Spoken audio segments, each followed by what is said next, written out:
Баршаңызды кәсіби мерекелеріңіз бұқаралық ақпарат саласының қызметкерлерінің күнімен шын жүректен құттықтаймын.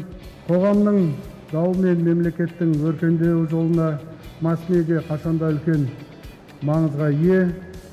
Журналистердің еңбегі әлемді жайлаған пандемия кезінде де айрықша көрініс тапты. Биылғы жылы Орталық Қазақстан мен индустриялық қарағанды газеттеріне 90 жыл. Сонымен қатар біздің холдингтің құрамында Сарыарқа Ньюс ақпарат агенттігі бар, Life 09 интернет жобасы бар.